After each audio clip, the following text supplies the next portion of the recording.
नमस्कार, आप देख रहे हैं न्यूज एंड व्यूज। आपके साथ मैं लक्ष्मी उपाध्याय। आज बात होगी बदलाव की, सियासत के बदलाव की नहीं बल्कि सियासी रंग के बदलाव की। जी हाँ, तख्त बदला है, ताज बदला है, निजाम बदला है तो रंग भी बदलने लगा। सियासत की रिवायत रही है कि जब जब सरकारें बदली हैं तो उसने रंग भी बदला है, नाम भी बदला है। राजस्थान में भी यह सिलसिला शुरू हो गया। सवाल बदलाव का नहीं है, सवाल ये है कि आखिर इस बदलाव के बहाव में कहीं न कहीं देश के महापुरुषों का भी अपमान हो रहा है। बदलाव के इस बहाव में जनता को भी परेशानियों का सामना करना पड़ता है और इसी बदलाव की इस आंधी में बच्चों के मुस्तकबिल पर भी सवाल खड़े होते हैं। सवाल सिर्फ इतना सा है कि क्या नाम और रंग बदलने से प्रदेश की तस्वीर और तकदीर भी बदल जाएगी? इसी पर होगी आज की बहस। उससे पहले ये रिपोर्ट।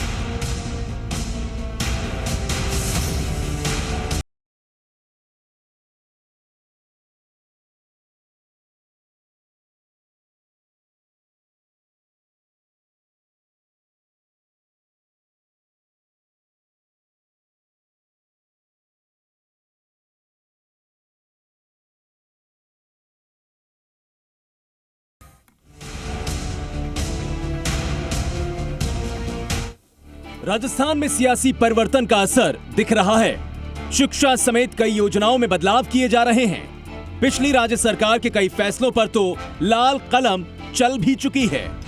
ये किसी भी सरकार की फितरत होती है, लेकिन इससे सबसे बड़ा नुकसान जनता को ही होता है। एक सरकार 5 साल तक राम पढ़ाती है तो दूसरी रहीम का ज्ञान देती है। ऐसे में रंग बदलती शिक्षा से बच्चों को मिलता क्या है? बच्चा कंफ्यूज है कि आखिर स्कूल की दहलीज पर जाकर क्या पढ़े। उन्होंने जो ढांचे को ध्वस्त करने का काम किया है, राजनीतिक दुर्भावना के आधार पर, चाहे पाठ्यक्रमों में बदलाव हो, चाहे सरकारी विद्यालय बंद करने का काम हो, सब में राजनीतिक दुर्भावना उनकी झलकती है। इन सब की समीक्षा करने की आवश्यकता है। मैंने अधिकारियों से चर्चाएं की है कि इस विभाग में हम क्या कुछ अच्छा कर सकते हैं। सवाल बदलाव का नहीं, इससे आगे का है। रंग और नाम बदलने से शिक्षा की तस्वीर बदल जाएगी? क्या बच्चों की तकदीर ऐसे ही बदल जाएगी? सरकारी लेटर पैड पे किसी पार्टी विशेष के राजनेता का फोटो तो बीच में आ जाए और जो अशोक स्तंभ है वो कोने में चला जाए। हमारी सरकार ने पूर्ववर्ती सरकार के इस निर्णय को समाप्त कर दिया। राजस्थान में शिक्षा के आंकड़े कहते हैं कि स्कूलों में अध्यापक दूसरे विषय के छात्रों को भी पढ़ाने को मजबूर हैं। फिजिक्स, केमिस्ट्री, बायोलॉजी, गणित और कॉमर्स के लिए 11,000 शिक्षकों की जरूरत है, लेकिन 1,016 ही शिक्षक हैं। प्राथमिक स्कूलों में हिंदी, अंग्रेजी, विज्ञान और गणित के लिए 53,000 शिक्षकों की जरूरत है, लेकिन 11,000 ही शिक्षक हैं। यही नहीं, करीब 50% स्कूलों में बिजली नहीं है। सूबे में कुल 64,971 स्कूल हैं, जिनमें करीब 35,996 स्कूलों में बिजली ही नहीं है। 90% प्राथमिक स्कूल अंधेरे में हैं। अब सवाल तो ये कि सरकार योजनाओं और शिक्षा का रंग बदलने की बजाय स्कूलों के इन हालातों को सुधारने पर जोर क्यों नहीं देती? क्योंकि सवाल ये नहीं कि बच्चा ड्रेस किस रंग की पहनता है, बल्कि सवाल तो ये कि बच्चे को स्कूल में तालीम क्या मिल रही है। भरतराज, जी मीडिया, जयपुर। तो सवाल इसी बात का है, बदलाव है या बदले की भावना से योजनाएं बदली जा रही हैं? क्योंकि लगातार हम देखते हैं, चाहे कोई भी पार्टी रही हो, जब सरकार बदलती है तो बदलाव की बयार आने लगती है। ये नहीं सोचा जाता कि आखिर इसका असर किस पर पड़ेगा। आखिर क्या वजह है कि बदले की भावना से बदलाव हो रहा है या फिर तस्वीर बदलने के लिए बदलाव हो रहा है? यही जानने की कोशिश करेंगे। तमाम खास मेहमान इस वक्त हमारे साथ जुड़ेंगे। प्रोफेसर संजीव भानावत जी हमारे साथ रहेंगे, शिक्षाविद हैं। सुरेश चौधरी प्रवक्ता हैं, पीसीसी से हमारे साथ जुड़े हुए हैं और थोड़ी ही देर में हमारे साथ मनीष पारिक प्रवक्ता भारतीय जनता पार्टी से भी जुड़े हुए हैं। आप सभी का बहुत स्वागत मेरे साथ शामिल होने के लिए। अभी संजीव भानावत जी हमारे साथ नहीं है। सुरेश चौधरी जी, पहला सवाल मेरा आपसे ही है। ये रिपोर्ट भी आपने देखी। मेरा एक छोटा सवाल सर, ये बदलाव की जो प्रक्रिया की शुरुआत हो रही है, इसका मुख्य उद्देश्य क्या है और मंशा क्या है? बदलाव या बदले की भावना?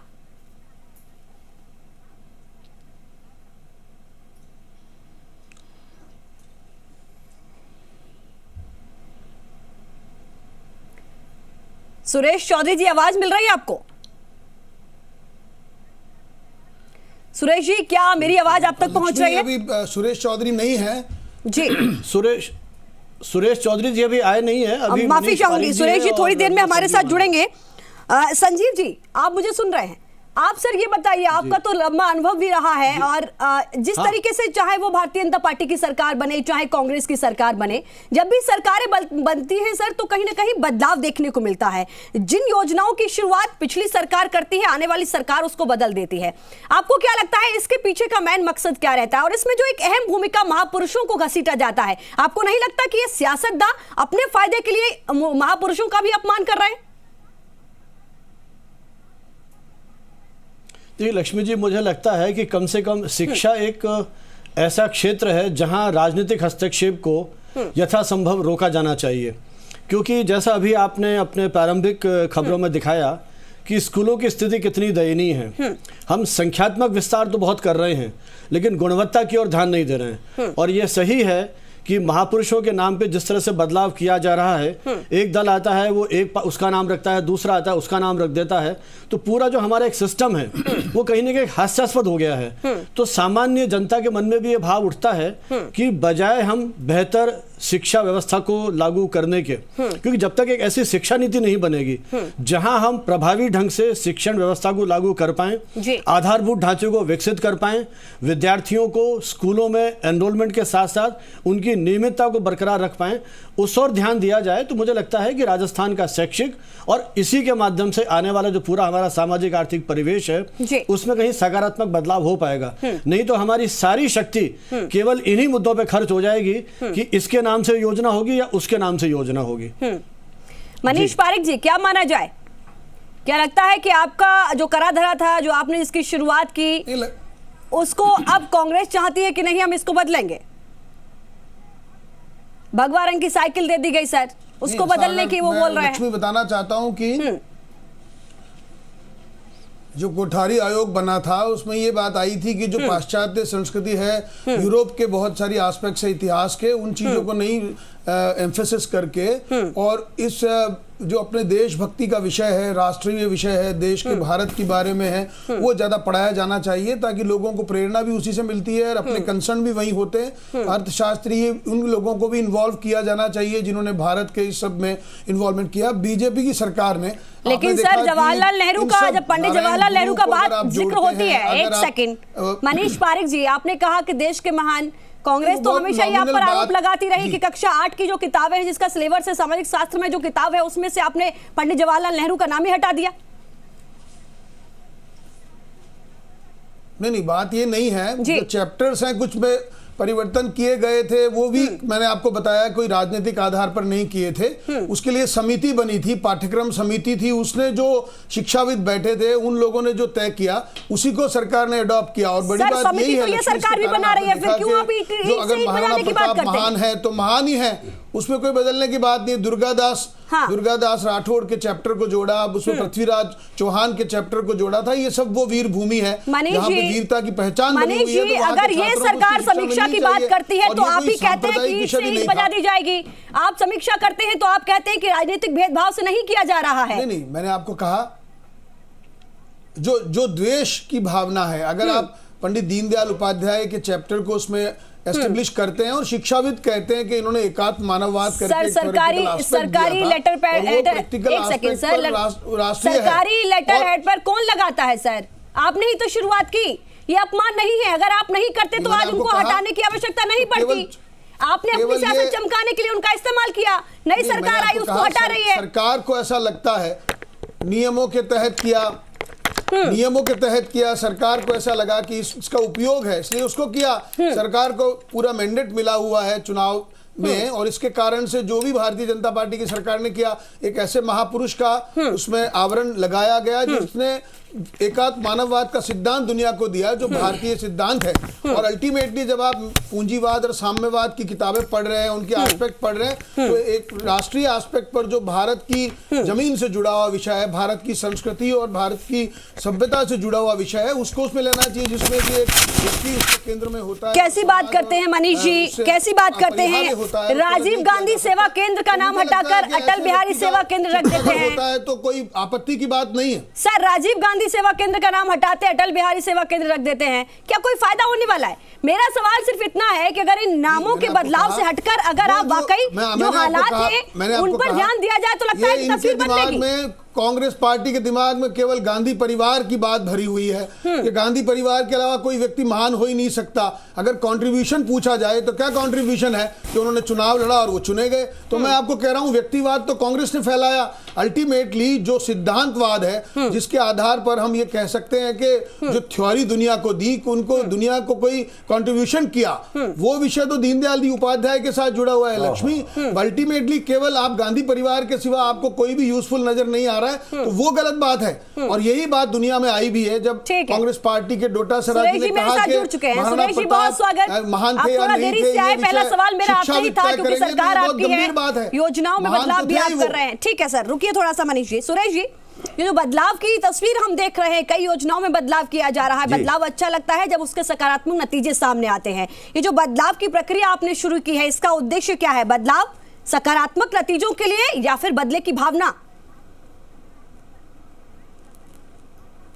नहीं लक्ष्मी जी, मैं कहना चाहूंगा कि सरकार जब बने तो हमारे चीफ मिनिस्टर साहब ने कहा है कि बिल्कुल भी बदले की भावना रखनी ही नहीं चाहिए। और हमारे चाहे चीफ मिनिस्टर हो चाहे डिप्टी सीएम हो, दोनों के ही बदले की भावना दिमाग में है ही नहीं। लेकिन करने में और कहने में सर अंतर दिख रहा है। मनीष जी ने एक छोटी सी नहीं अंतर मैं बता रहा हूँ, अंतर ही बता रहा हूँ कि बीजेपी की सरकार बनी।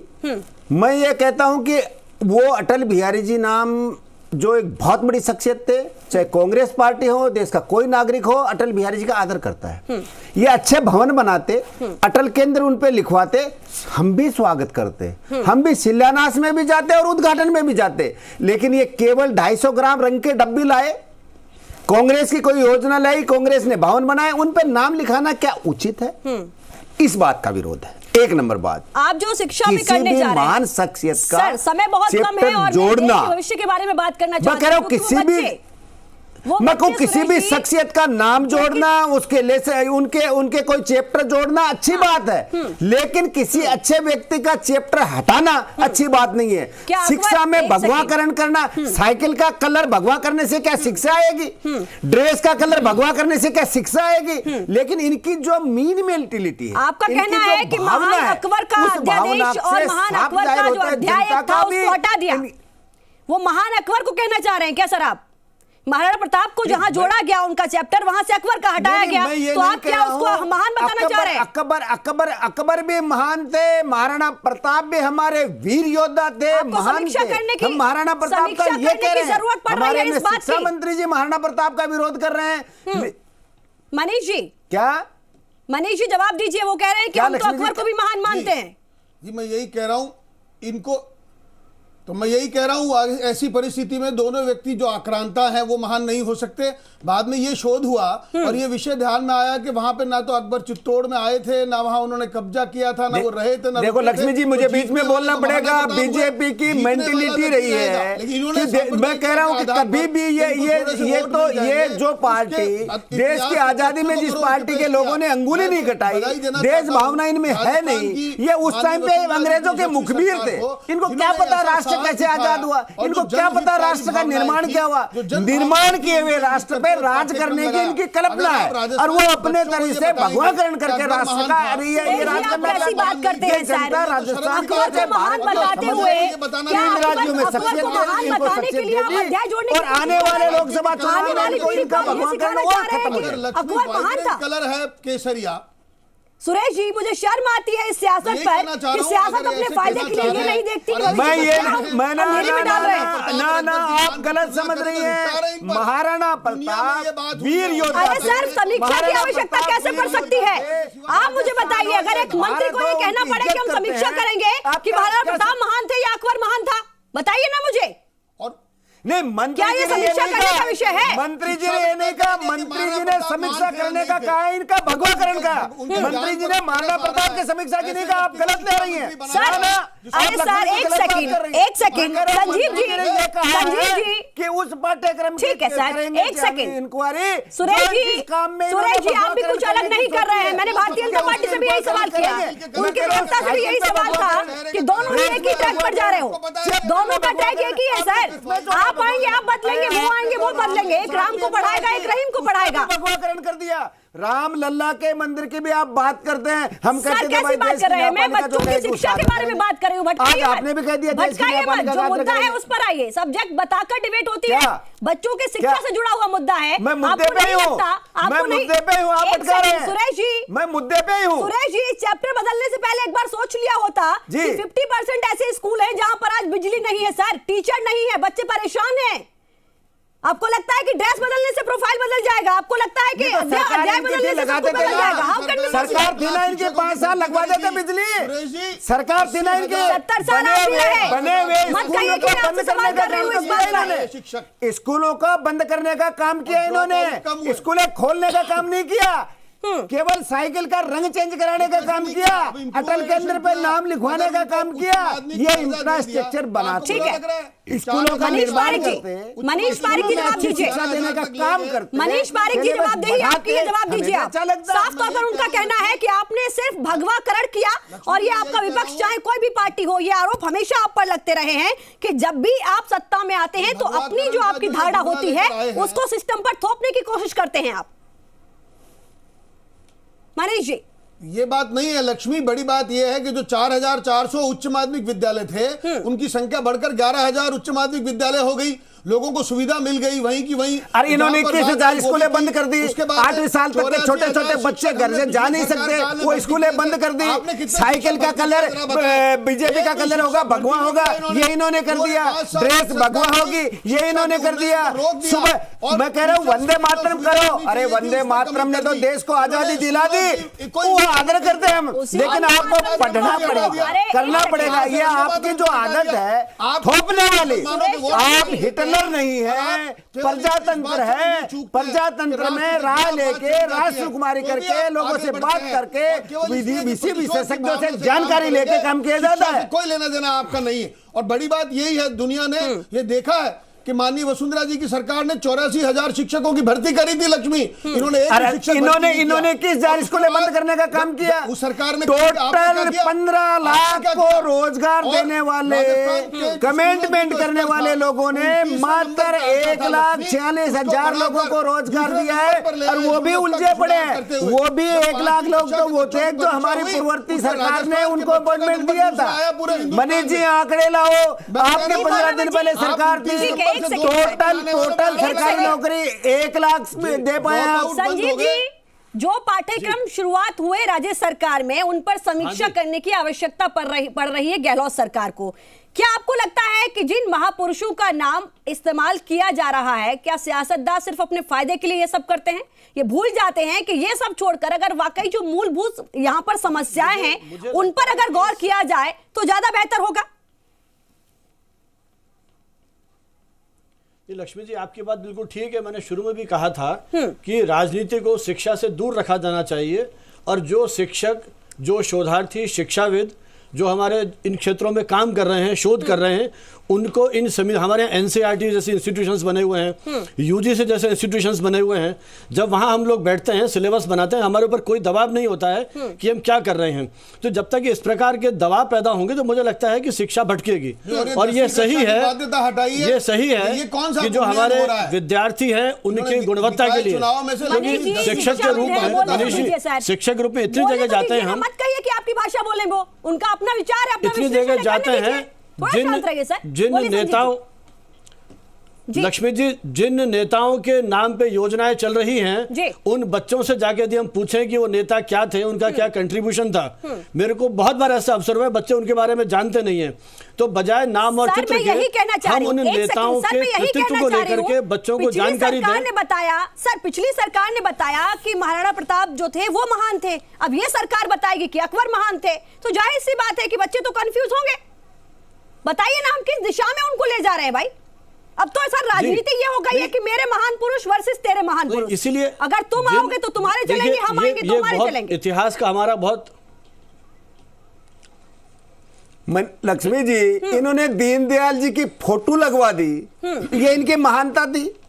पट्टे पे फोटो, कार्ड बनाए तो फोटो, किसी स्कूल में जाए तो दीनदयाल जी की फोटो, ये कौन से दीनदयाल जी की फोटो लगाने चाह रहे हैं? उस दीनदयाल जी की फोटो जो अंग्रेजों के मुखबिर थे, उन दीनदयाल की फोटो, दीनदयाल जी की जो अंग्रेजों के मुखबिर थे, अंग्रेजों की मुखबिरी करते थे, अंग्रेजों को रिपोर्ट देते थे, देश की आजादी में उनका कोई योगदान नहीं था, देश के निर्माण में उनका योगदान नहीं था।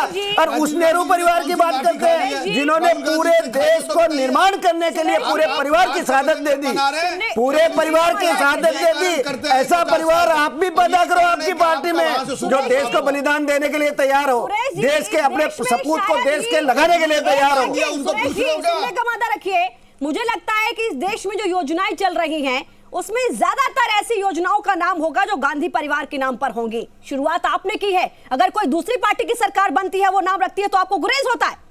क्यों सर, जवाब दीजिए ना इस बात का मुझे। हमने बताइए, मैं आपको उंगलियों पे गिनाऊं कौन सी योजना किस नाम से है, बताइए ना। जी पे हमारी योजना है, महात्मा गांधी जी पे, अम्बेडकर जी पे, लाल बहादुर शास्त्री जी पे, सब पे ही हैं। लेकिन जिस परिवार की बात ये करते हैं, चाहे आजादी से पहले तो उनको कोई लोभ नहीं था, आज देश की आजादी में उनका योगदान था। चाहे महात्मा गांधी जी ले लें, नेहरू जी ले लें, इंदिरा जी ले लें, राजीव जी ले लें, उन्होंने योगदान दिया है, अपनी जान तक देश के लिए दी है, इसलिए उनका नाम है। लक्ष्मी जी, हम अब इनके कुछ है ही नहीं, इनके पास केवल एक है, एक सेकंड, मुखबिरी की, संजीव जी, अंग्रेजों की मुखबिरी की है। कहाँ का योगदान है इनका, कहाँ नाम लिखा जाए इनका? चिल्लाइए मत, एक चीखिए चिल्लाइए मत। और पहली बात ये कि सर्टिफिकेट मत दीजिए, किसी भी महान पुरुष को आप सर्टिफिकेट मत दीजिए कि महाराणा प्रताप कौन थे, कि अकबर आपके लिए महान था। हो सकता है कि आपकी विचारधारा अलग है, आपकी चीजें कुछ अलग हो सकती हैं। मैं यही कह रही हूँ कि एक सरकार आती है वो राम पढ़ाती है, दूसरी आती है वो रहीम पढ़ाती है, चार बच्चे राम को मानते हैं, चार बच्चे रहीम को मानते हैं। आप देश के भविष्य के साथ खिलवाड़ क्यों कर रहे हैं सर? सियासत करिए लेकिन महापुरुषों का अपमान तो मत करिए। नहीं, हम कोई देश के भविष्य के साथ खिलवाड़ नहीं कर रहे। एक सेकंड संजीव जी, ना, आप गलत कह रहे हैं लक्ष्मी जी। हम देश के भविष्य के साथ खिलवाड़ नहीं कर सकते। अरे सर कर रहे हैं, देश के बच्चे अच्छे पढ़े, स्कूलों में जरा जाकर देखिए कहाँ टीचर नहीं है, कुछ नहीं बोला, में जाकर देखिए कहाँ बिजली नहीं है, जाकर देखिए कितनी जर्जर इमारतों में बच्चे पढ़ रहे हैं, उनकी जिंदगी खतरे में है। लेकिन आप लोगों को सियासत सोचती है, चाहे वो बीजेपी हो चाहे वो कांग्रेस हो, मैं दोनों के लिए बात कर रही हूँ।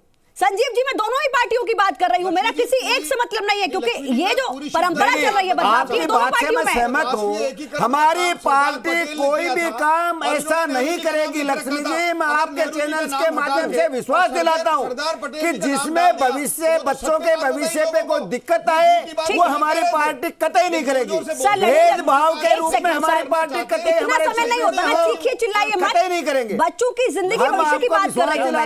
संजीव जी कुछ कहना चाहते हैं? संजीव जी पक्ष रखिए सर, 10 सेकंड में सर। लक्ष्मी जी, क्या हम ऐसे प्रदेश या देश की कल्पना कर सकते हैं जहां नेताओं के नाम से किसी योजना या इसका नाम नहीं हो, और हम कोई इस तरह के नाम रखें जिसमें एक समग्र राष्ट्रीय चेतना का, मैं सर वही कहती हूँ, ताकि जो राजनीतिक उठापटक होती है, सरकारें चूंकि लोकतंत्र उसमें समय और पैसा और बच्चों में भ्रामक जो भ्रांतियां फैल रही हैं उनमें वो ना फैलें, वो नहीं फैलनी चाहिए सर। समय बचेगा, भ्रांतियां भी बचेंगी, बच्चे एक दिशा में जाएंगे। आखिर हम क्यों ऐसा करते हैं?